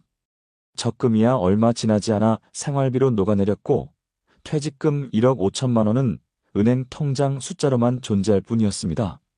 아내는 생활비 걱정에 잔소리를 늘렸습니다. 여보, 이제라도 재취업 알아봐야 하는 거 아냐? 당장 누가 55살을 받아주겠어? 한두 달 좀 쉬었다 생각하자고. 그러던 어느 날 중고차 매매단지를 둘러보다가 그는 눈길을 끄는 오래된 외제차 한 대를 발견했습니다. 검은색 바디에 세월의 흔적이 묻어났지만 여전히 남성적인 매력이 풍기는 차였습니다. 그는 마음속으로 이렇게 말했습니다. 내가 한 번쯤은 이런 차를 타보고 살아야 하지 않겠나? 가격은 생각보다 저렴했습니다. 하지만 문제는 이후였습니다. 차를 사자마자 유지비, 보험료, 각종 세금이 그를 짓누르기 시작했습니다. 여보, 이 돈이 다 어디로 나가는 거야? 전기세도 겨우 내는데 이 차 기름값이 한 달에 얼마야? 아내의 목소리는 날이 서 있었지만 성호 씨는 대꾸하지 못했습니다. 주변에서는 요즘 같은 시기에 차를 왜 샀냐며 혀를 찼습니다. 그러나 그는 한 번뿐인 인생인데 이 정도는 누려야지라며 스스로를 위로했습니다. 하지만 현실은 냉정했습니다. 아들의 취업 준비와 딸의 학원비, 월세와 생활비까지 모두 그의 책임이었는데 퇴직금은 외제차 구입과 생활비로 이미 빠르게 줄어들고 있었습니다. 2025년 현재 물가는 연일 오르고 있습니다. 장바구니 물가, 교통비, 심지어 공공요금까지 모두 치솟았습니다. 국민연금만으로는 최소 생활조차 불가능하다는 뉴스가 쏟아지는 상황에서 그는 매달 빠져나가는 자동차 유지비를 감당할 수 없었습니다. 아빠, 이번 달 등록금은 어떻게 돼요? 성호 씨, 월세 내야 하는데 통장 잔액이 없어요. 가족의 목소리는 그를 더 초조하게 만들었습니다. 결국 그는 신용카드 현금 서비스에 손을 대기 시작했습니다. 처음엔 조금만 쓰고 곧 갚겠다고 생각했지만 몇 달이 지나자 빚은 눈덩이처럼 불어났습니다. 밤마다 원룸 옆 방에서 들려오는 TV 소리를 들으며 그는 주차장에 홀로 세워진 오래된 외제차를 바라봤습니다. 차는 그에게 한때 자존심이었지만 이제는 삶을 짓누르는 상징이 되어 있었습니다. 아내는 더 이상 참지 못했습니다. 여보, 왜 그렇게 무모했어? 애들 앞길은 생각 안 해? 차 팔아야지. 당장 내일이라도 팔아. 팔면 뭐가 남는데? 퇴직금 다 흩어지고 내 인생엔 뭐가 남아? 이 대화는 결국 큰 다툼으로 이어졌습니다. 아들은 그런 부모를 보며 취업 준비조차 집중할 수 없었고, 딸은 학원을 그만두겠다고 말했습니다. 가족의 균열이 현실로 다가오자 그는 처음으로 후회라는 단어를 떠올렸습니다. 하지만 이미 늦은 감이 있었습니다. 오래된 외제차는 매달 유지비만 갉아먹는 검은 구멍이 되었고, 그의 노후 준비는 이미 사라진 지 오래였습니다. 밤이 깊어질수록 그의 눈에는 피곤과 불안이 가득했습니다. 그리고 그 옆 주차장에 세워진 차는 어둠 속에서도 무겁게 빛을 반사하며 마치 그의 선택을 비웃는 듯 서 있었습니다. 2025년 초겨울, 기온이 영하로 떨어지던 어느 날이었습니다. 성호 씨는 주차장에 세워둔 차를 바라보다가 한참 동안 발걸음을 떼지 못했습니다. 시동을 걸어야 했지만 이미 몇 달째 보험료를 제때 내지 못해 갱신이 밀려 있었습니다. 주유할 돈도 없었습니다. 그의 통장 잔고는 마이너스 상태였고, 카드사는 연체 안내 문자를 하루에도 몇 번씩 보냈습니다. 전화벨이 울릴 때마다 심장이 내려앉았고, 아내와 아이들 앞에서는 그 소리를 들키지 않으려 일부러 휴대폰을 꺼두곤 했습니다.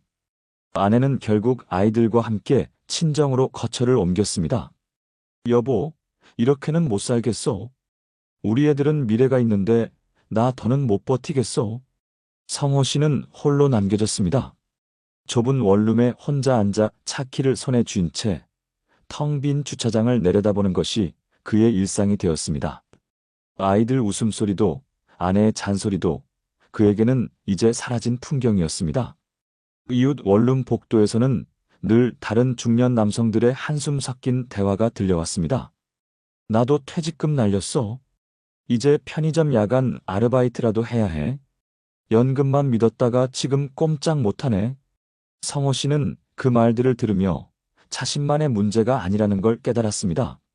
하지만 그 깨달음은 그를 위로하기보다 더 깊은 절망으로 밀어넣었습니다.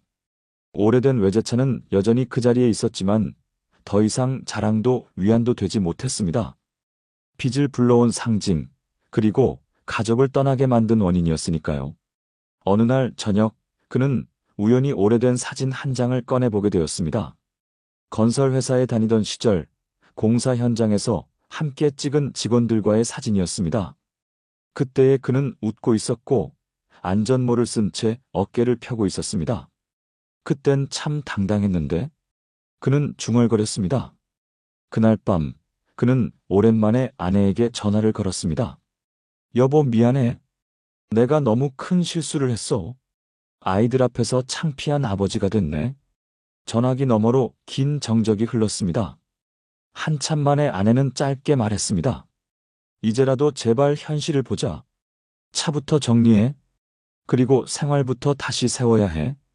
그 말은 차갑게 들렸지만 동시에 그에게는 마지막 남은 끈처럼 느껴졌습니다.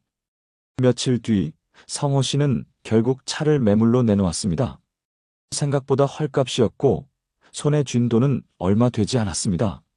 그러나 차를 넘기고 돌아오는 길, 그는 묘한 가벼움을 느꼈습니다. 주차장 한켠에 덩그러니 서 있던 무거운 그림자가 사라진 듯 했습니다. 김성호 씨의 이야기는 결코 특별한 사례가 아닙니다. 지금 대한민국 곳곳에서 비슷한 일이 벌어지고 있습니다.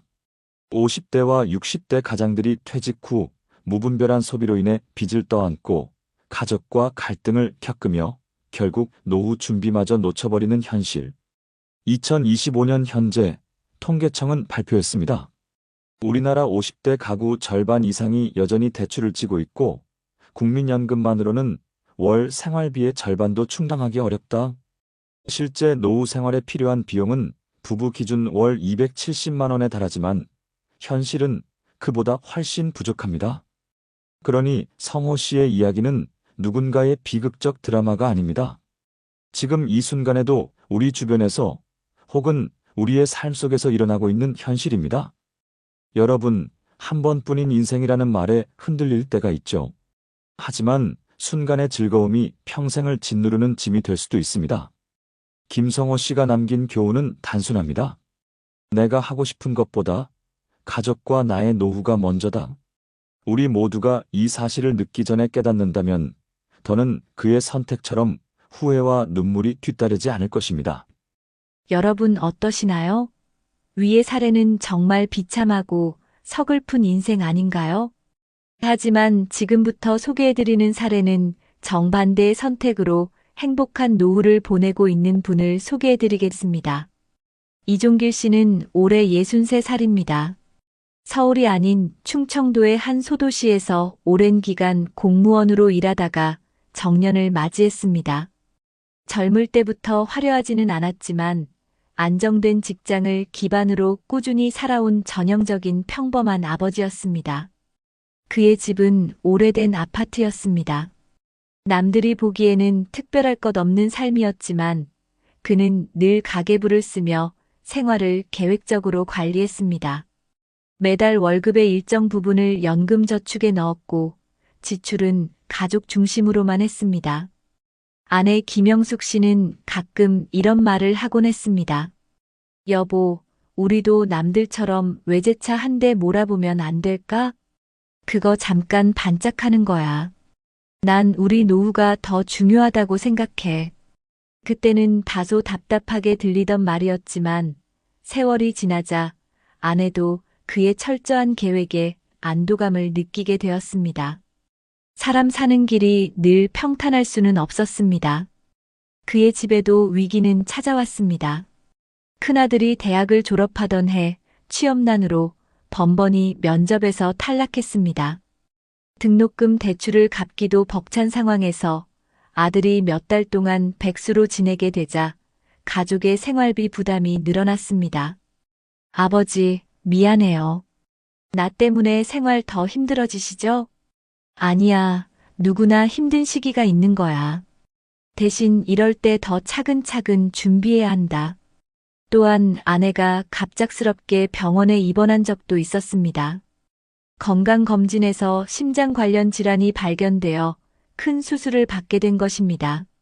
많은 이들이 이런 상황에서 가정 경제가 무너지곤 합니다.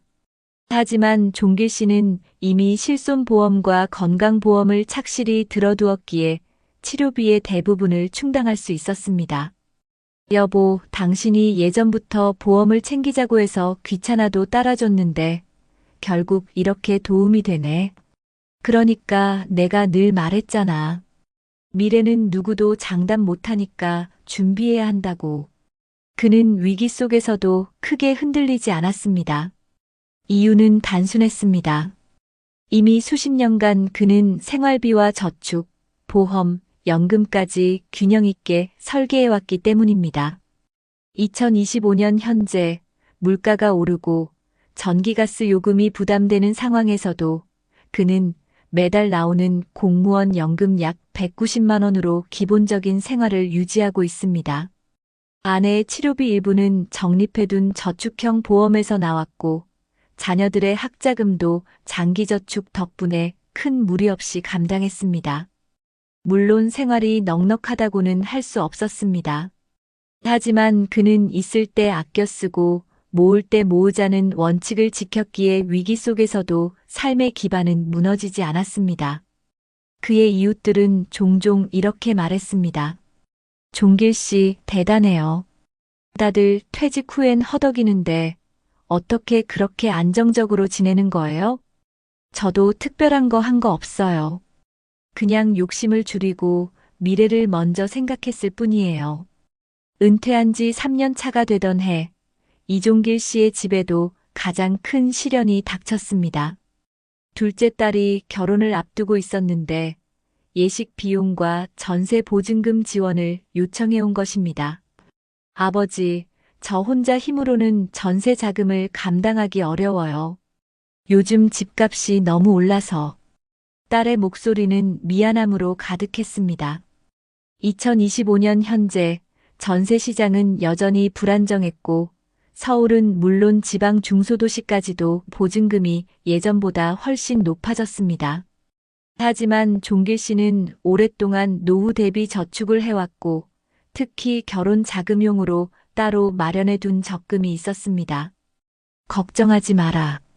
아버지가 준비해뒀다. 그의 대답에 따른 눈물을 보였습니다. 많은 가정이 이 시점에서 무너집니다. 부모가 빚을 내서 자녀 결혼을 도와주고 그 빚 때문에 노후가 휘청이는 경우가 흔합니다. 하지만 종길 씨는 오히려 차분했습니다. 은퇴 전부터 매달 조금씩 따로 모아둔 돈이 있었고 필요할 때 쓸 수 있도록 안전하게 관리해왔기 때문이었습니다. 딸의 결혼식이 끝난 후 가족이 모두 모였습니다. 손주가 태어나고 온 가족이 함께 저녁 식탁에 둘러앉았습니다. 아들이 말했습니다. 아버지, 솔직히 예전엔 왜 그렇게 아껴 쓰냐고 답답했는데 지금 보니 아버지가 얼마나 멀리 보고 계셨는지 알 것 같아요.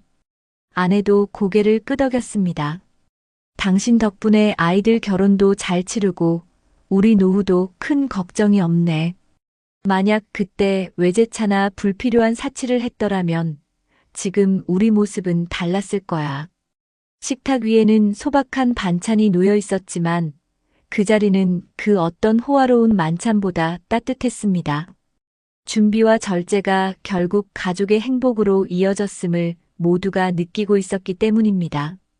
이종길 씨의 이야기는 단순히 한 사람의 성공담이 아닙니다.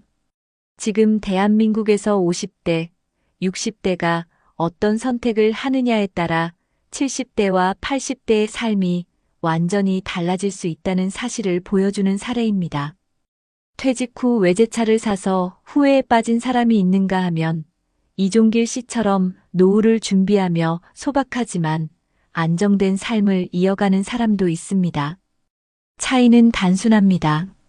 현재의 욕망을 따라가느냐, 미래를 준비하느냐. 2025년의 현실은 냉혹합니다. 국민연금만으로는 부부 기준 월 생활비에 한참 못 미치고 물가는 해마다 오르고 있습니다. 그러나 조금만 일찍 준비한다면, 그리고 욕심을 줄이고 가족과 미래를 우선한다면 누구나 이종길 씨처럼 후회 없는 노후를 맞이할 수 있습니다. 여러분, 오늘의 선택이 내일의 삶을 바꿉니다.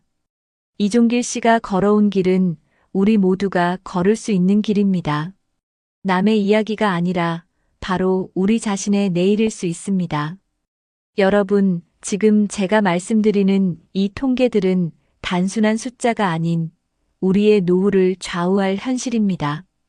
우선 우리나라 통계청의 2024년 가계금융복지조사에 따르면 부부 기준 적정 노후 생활비가 한 달에 약 336만 원, 최소 생활비는 240만 원 수준이라고 합니다.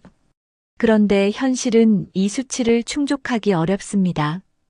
실제로 국민연금만으로는 이 정도 수준의 생활조차 부담스러운 경우가 많고 특히 식비, 주거비, 의료비 순으로 소비 부담이 크다는 조사 결과도 있었죠. 게다가 통계청 금융감독원에 따르면 2024년 기준 60세 이상 고령층의 총 순자산이 무려 4,300조 원을 넘었는데 이 가운데 상당수는 부동산 중심 자산이고 실제 생활비로 쓰기 쉬운 유동 금융 자산은 매우 적은 편입니다. 즉, 자산은 많아 보이지만 현금 흐름은 부족하다는 구조적 문제가 있는 것으로 나타났습니다. 이러한 현실 속에서 우리만 잘 준비하면 다른 기회를 잡을 수 있다는 희망도 있습니다. 예를 들어 NH투자증권 등이 참여한 연구에 따르면 퇴직 전 50대에게는 퇴직연금을 노후 자금으로 잘 지켜두는 것이 핵심이라고 강조합니다. 특히 퇴직연금을 중도에 사용하지 않고 유지하면 국민연금 등과 함께 노후 생활비를 지켜줄 수 있는 중요한 자산임을 강조했죠. 이제 해외 통계도 가볍게 살펴보면 미국 연방준비제도 페더럴 리저브가 제공한 자료에 따르면 미국 55세부터 64세 가구의 중앙값 은퇴 저축액은 약 18만 5천 달러, 평균은 약 53만 7천 달러 수준입니다. 이는 우리 돈으로 환산하면 상당한 규모인데 현실은 이 숫자보다 훨씬 적은 준비를 한 사람이 많다는 점이 문제입니다. 또 미국의 갤럽 조사 결과에 따르면 50세에서 64세 성인 중 70%가 은퇴 계좌를 보유하고 있다. 동시에 나머지 30%는 아예 은퇴 저축 계좌가 없는 상태입니다. 그리고 컨그레셔널 리서치 서버스에서는 미국 가정의 은퇴 계좌 보유 비율이 전체적으로 54%에 불과하며 이 중 30%만이 10만 달러 이하, 15.5%는 10만 달러에서 50만 달러, 극소수만이 100만 달러 이상의 자산을 보유하고 있다고 합니다. 이처럼 국내외 통계를 종합해보면 노후에 필요한 실제 생활비 규모는 큰데 노후 준비 수준은 상당히 부족한 것이 현실입니다. 반면 퇴직연금 등 핵심 자산을 사전에 잘 지킨다면 이를 활용해 최소한의 생활 안전망을 만들어낼 수 있다는 가능성도 명확하게 드러납니다. 이는 단순한 이론이 아니라 준비해온 사람과 그렇지 않은 사람 사이에 분명한 격차가 있다는 사실을 보여주는 실증적 증거입니다. 자, 여러분. 지금부터는 반대로 우리 주변에서 실제로 노후 준비를 현실적으로 도와주고 있는 정책과 프로그램들을 살펴볼게요. 먼저 대한민국 정부와 지자체 차원에서 어떤 지원을 하고 있는지부터 말씀드릴게요. 중앙노후준비지원센터에서는 웹사이트를 통해 노후준비 종합진단과 재무연금 수준을 스스로 확인하고 상담을 예약할 수 있는 시스템을 운영 중입니다. 여기에 다니시면 내연금 알아보기, 목표자금 설계 등의 다양한 항목에 대해 전문가 도움을 받을 수 있어요. 그리고 지자체에서 정말 실질적인 울타리가 되어주는 프로그램들이 있습니다. 예를 들어 부산광역시는 지속 가능한 생애 재설계 교육을 중심으로 한 노후준비 전달 체계를 구축하여 활기찬 노후를 준비할 수 있도록 지원하고 있습니다. 인천고령사회대응센터에서는 고독, 건강, 무의, 빈곤 등 노년기에 흔히 마주할 문제들을 미리 예방하기 위한 교육과 상담 서비스를 시범적으로 운영 중이죠. 또한 부산 북구청 측의 공창종합사회복지관이나 사상구청 같은 곳에서는 노후준비 진단 및 상담, 재무건강여가 인간관계를 아우르는 기초교육 프로그램을 제공하고 있고, 이천시는 5060 신중년 교육 프로그램을 통해 재취업이나 창업, 여가소양 교육을 지원하고 있어요. 그리고 건강 측면에서도 지역보건소나 노인복지센터를 통해 60세 이상 주민 대상으로 건강 바우처나 무료 건강검진 고혈압 당뇨 검사, 체력 인바디 측정, 스트레칭 교육 등을 제공하며 노인의 의료 접근성을 높이고 있습니다. 이처럼 우리나라에서는 중앙-지자체 간 연계를 통해 정밀한 진단, 재무 설계, 맞춤형 교육, 심리 지원 또는 사회적 관계망 강화, 건강 안전망 구축까지 이어지는 여러 정책을 실제로 돌아가고 있다는 점이 매우 중요합니다. 그런데 해외 사례도 참고할 만한 게 꽤 있어요. 예를 들어 영국에서는 자동 가입 오토매틱 ENROLMENT 제도를 2012년부터 도입했습니다. 국민이 은퇴연금에 스스로 가입하지 않아도 자동으로 가입되며 원한다면 탈퇴할 수도 있는 방식인데 덕분에 가입자 수가 크게 늘었다는 평가를 받았어요. 싱가포르는 조금 다른 방식인데 센트럴 프라비던트 펀드 CPF라는 국가복지저축제도를 운영하며 노후 1호주택 등 목적별로 계좌를 나눠 운용합니다. 예를 들어 의료 지출을 위한 계좌, 노후를 위한 계좌 등으로 자동 저장되며 노후 소득의 기본 틀을 제공합니다. 덴마크는 또 다른 모델입니다. 다층 구조의 연금 체계를 운영하는데 국가 차원의 기본 연금 기초소득, 직업 기반 연금 고용주 - 피고용자 기여, 그리고 개인연금 세제 혜택 기반, 선택 저축으로 구성돼 있습니다. 이는 각 개인의 상황에 따라 다양한 방식의 은퇴 대비가 가능한 유연하고 안정적인 시스템으로 평가받고 있어요. 이러한 정책들을 살펴보면 공통점이 있습니다. 첫째, 준비가 반이다는 전제 아래 진단 설계 실행, 그리고 필요할 때 실제로 도움받을 수 있는 시스템이 갖춰져 있어요. 둘째, 단순한 교육이나 홍보가 아니라 재무 건강 사회적 관계 일자리까지 통합적으로 지원하는 구조라는 점이 중요합니다. 여러분, 이 모든 것이 현실입니다. 정부와 지자체, 그리고 해외에서 검증된 제도를 토대로 본인의 커리어와 은퇴 설계를 지금부터라도 조금씩 준비한다면 앞서 본 카푸어 사례처럼 무너지기보다 준비된 노후처럼 따뜻한 삶을 이어갈 수 있다는 걸 분명히 기억하셨으면 좋겠습니다. 한 줌의 바람에도 흔들리던 나무, 그러나 뿌리가 깊으면 꺾이지 않는다. 한 번의 빛에도 무너지는 그림자, 그러나 마음을 준비한 이에겐 길이 있다.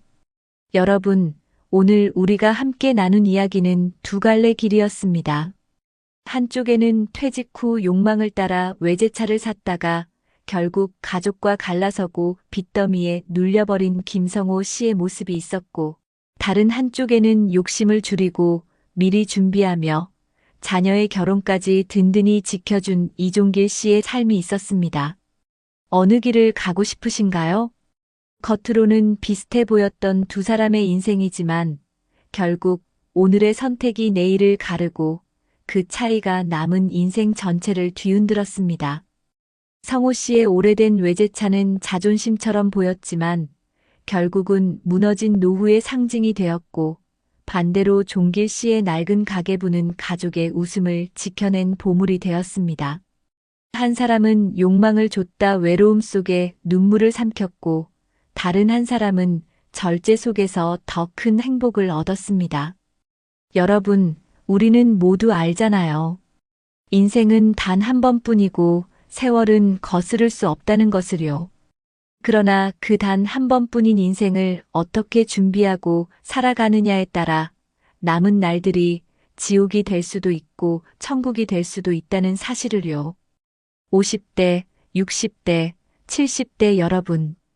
이제 우리에게 필요한 건 후회가 아니라 준비입니다. 순간의 화려함에 흔들리는 것이 아니라 사랑하는 가족의 웃음을 끝까지 지켜낼 수 있는 선택입니다. 생각해 보세요. 언젠가 손주가 할아버지, 할머니는 어떻게 이렇게 행복하게 살아요? 라고 물을 때 뭐라고 대답하고 싶으신가요? 내가 하고 싶은 것만 하다 보니 이렇게 힘들어졌다라고 말할 것인지, 아니면 조금 참고 준비했더니 너희와 함께 웃을 수 있었다라고 말할 것인지 말입니다. 여러분, 지금도 늦지 않았습니다. 소비를 줄이고 욕심을 덜고 노후를 위한 작은 준비를 오늘부터 시작한다면 우리도 종길 씨처럼 당당하게 웃을 수 있습니다. 노후를 준비한다는 건 단순히 돈을 모으는 게 아닙니다. 그것은 가족의 마음을 잇는 다리를 놓는 것이고 내 삶의 존엄을 지키는 최소한의 약속입니다. 끝으로 이 말을 드리고 싶습니다. 행복한 노후는 결코 우연이 아닙니다. 매일의 작은 선택이 쌓여 마지막에 우리를 웃게 합니다. 오늘 우리의 이야기가 여러분의 가슴에 깊이 남아 내일을 바꾸는 힘이 되기를 바랍니다. 여러분의 노후가 눈물이 아닌 미소로 채워지기를 진심으로 기원합니다.